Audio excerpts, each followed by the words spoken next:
একদিন পর আজ একটু সন্ধ্যার দিকে বেরিয়েছিলাম, না কোনো কাজে যাইনি, আজ একটু বেরিয়েছিলাম ঘুরতে আর কি। তো কার সাথে গেছিলাম, কোথায় গেছিলাম, চলো যেতে যেতেই তোমাদেরকে বলছি। আর এই রিসেন্ট লিপস্টিকের কালারটা আমার ভীষণ ফেভারিট হয়েছে, আমি যেখানেই যাই সেখানেই লাগিয়ে বেরোই। তো চলো।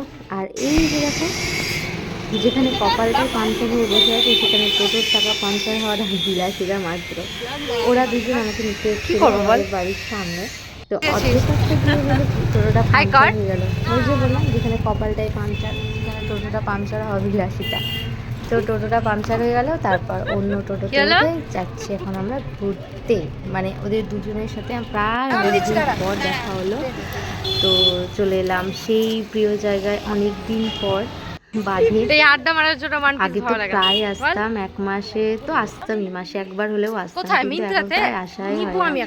সে কবে এসেছে ঠিক মনে পড়ছে না, অনেকদিন পর বাঁধে এলাম। আর সেই সন্ধ্যের সময় আমার খুব ভালো লাগে বাঁধ আসতে, ভীষণ ভালো লাগে। এখানে মন হালকা হয়ে যায়। আর এই বাঁধের সাথে অনেক স্মৃতি জড়িয়ে আছে। আগে সবাই বন্ধু বান্ধব মিলে আসতাম, সবাই যে যার নিজের কাছে ব্যস্ত হয়ে গেছে। এটা স্বাভাবিক হবে, কারণ বয়স বাড়ার সাথে সাথে সবাই ব্যস্ত হবে নিজের কাজ করার। অবশ্যই আমি ওয়ান পিস দেখতে যাইনি, আমি কুর্তি দেখতে গেছিলাম, চুড়িদার। আসা হয় না ওদের সাথে।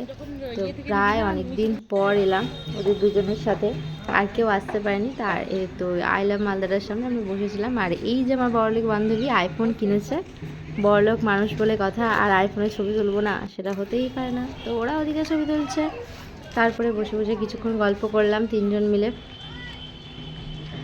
আর আলাপ করিয়ে দিই, আমার পাশের জন হচ্ছে সুনিতা, ওর সাথে আমরা ক্লাস 6 থেকে বান্ধবী। আর তার পাশেরটা হচ্ছে রাতুলা, ওর সাথে ক্লাস 12-এর পর থেকে বন্ধুত্ব। তো সুনিতার সাথে বেশ অনেক দিনের, প্রায় ছোটোবেলার বান্ধবী যাকে বলে। আর এই যে আই লাভ মালদার ওখানে দাঁড়িয়ে সবাই ছবি তুলছে, আর ও বলছে দেখি আগে ওই ছবি তুলতে বল। ঠিকই আছে, ছবি তুলতে আমি ওর দিকেই নেশাটা পারে না। তো যাই হোক, ওখানে তো চা দিল একজনকে। তো আমরা বললাম যে ঘুরে আসি, যেহেতু অনেকদিন পর বাড়ি এলাম বলে ওখানে বসতে বলছিস তুই আমাদেরকে। ওদিকটা ঘুরতে চলে গেলাম। আর এদের দুজনে দেখো হাসি শেষ হচ্ছে না। তো তারপরে আর ওই দিকটায় যাইনি, কিছুটা ব্রিজের নিচ পর্যন্ত এসে ঘোরাঘুরি করলাম, এখানে দাঁড়িয়ে কিছুক্ষণ গল্প করছিলাম। আর ওয়েদারটা ভীষণ ভালো ছিল মোটামুটি।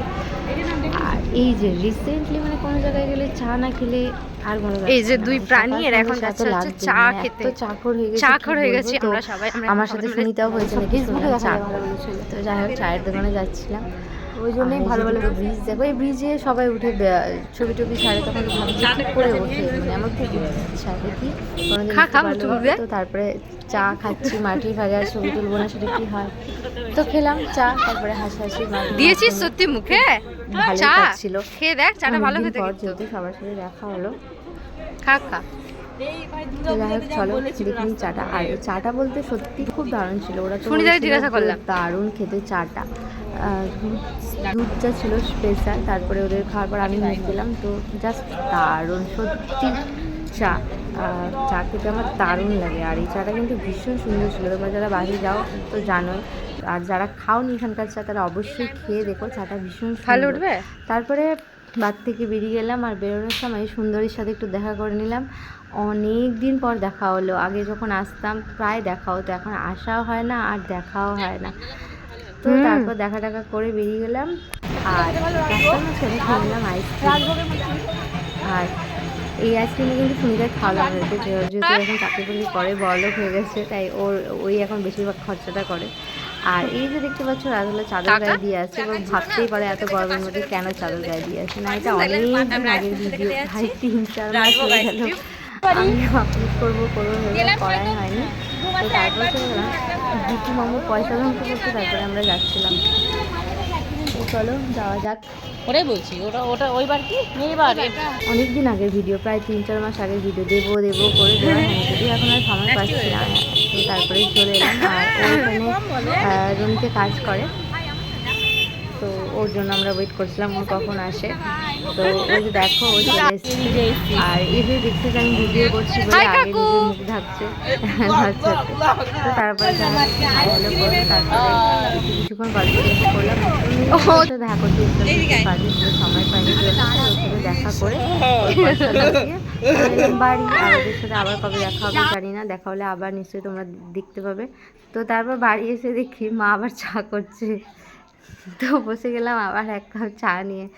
চা কোনোভাবে মিস করা যাবে না ভাই, যাই হয়ে যাক চা মিস করা যাবে না, চাই শেষ কথা।